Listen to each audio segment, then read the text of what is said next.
anything you need to know. Who, what, when, where, why, how.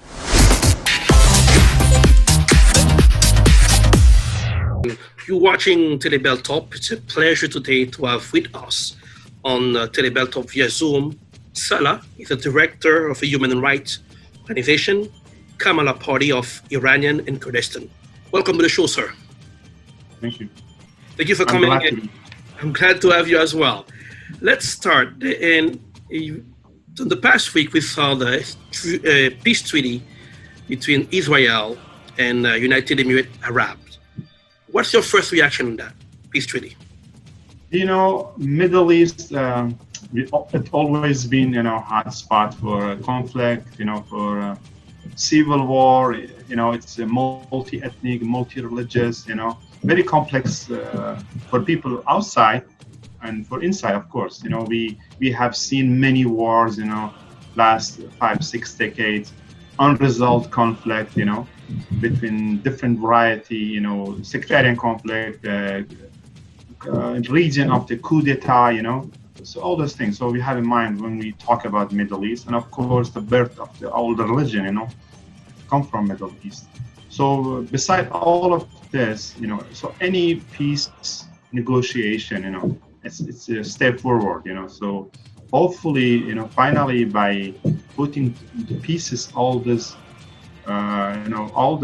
pieces together, finally these people, this region, can have a sense of prosperity. It's a rich region, in mineral, in oil, natural gas, things. But of course, unfortunately, the money is spending for wars and conflict. So hopefully, we should see. I'm cautious, but it's a good step in forward. It's a good step, but then during the presidency of Jimmy Carter in 1979, we saw a peace treaty between Israel and Egypt, but the region still, there's no stability in the region. Do you think it's too early to say that peace treaty will bring stability in the region? Yes, the last time we had any peace between Israel and Arab country, it was in 1994, in the President Clinton era, when they signed it between Jordan and Israel. It's helped, it normalized the relation between Arab world and Israel. But unfortunately, what we see, the other factor, in the region, so trying to, because we, after fall of the Soviet Union, when we saw a new wave of the Islamic hardlinism in the region, we saw terrorism, we saw things, and so that those elements try to revolve those conflicts and try to those steps which was taking place, was a lot of people hoped, end up to final stage of peace, but still not being put in the work, people can enjoy, what they want to see the peace meaning for them. So right now, we know, and there's so many groups in the Middle East. You have the Hezbollah, the U.S. qualified Hezbollah as a terrorist group. We had another one in Palestine. And do you think those groups will accept that peace we have with the Arab world right now? The group, the main group is non-accepting peace in Middle East is Iran, Iranian regime, so playing very destructive, policy in the region. Because since it established 1979, they said we're going to retake the what they called Quds, the place which is they think the prophet was there to to get a messenger. So all those stories, we heard. So they're not allowing to Jerusalem, things which is always been placed for all religion, for Christianity, for Jews, for Muslim, regardless of what religion they have. So they are playing, they're arming the Hezbollah. Hezbollah before 1979, it was very isolated group, with help of the Iranian, they're not armed, and they are running their Lebanon. So Hezbollah, and which is mostly Iran, is not accepting the peace process, and even Iranian threatening the Emirate, if they go ahead with the peace process. So even though the news was good, a lot of people, saw it as a sense of maybe things go forward for this, but still be cautious to see how the further step can take place. Do you think the Iranian regime are worried about being isolated by other countries if there's so many countries signed peace treaty with Israel and the Arab world?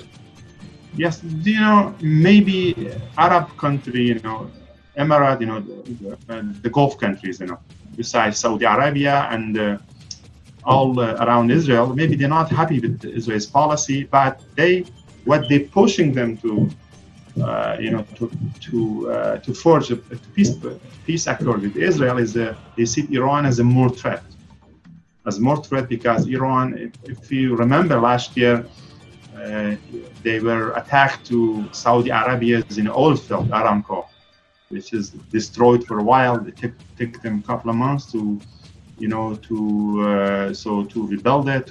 So they always have a fear of Iran. So they see it probably, Israel is less threat because Iran is trying to dominate the Islamic affair in the Middle East and the world. And Iran is a different sect of Islam. It's like in Christianity we have a Protestant and Catholic.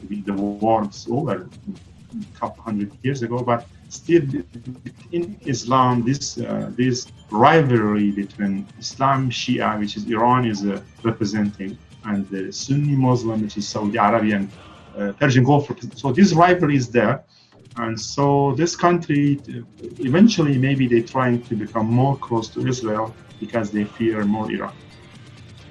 What about the war in Yemen? Do you think that peace treaty will agitate the war in Yemen? The Yemen still is Iran's hand. We can see there. I know Yemen conflict, like Syrian conflict and Iraq war conflict, it caused massive human right, massive human catastrophe happened there. In all war, because all wars mostly civilian, becoming killed. Even though still we have a casualty among soldier army, but the people, ordinary people, kids,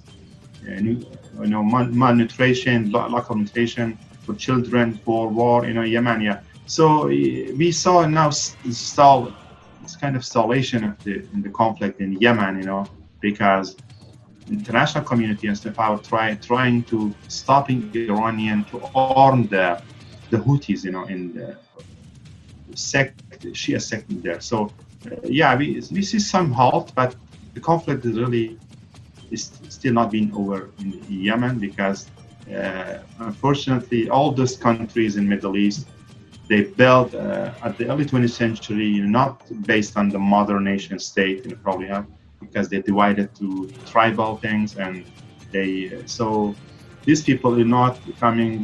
They have to take time for them, to come up to have a social contract among them, at least to try to.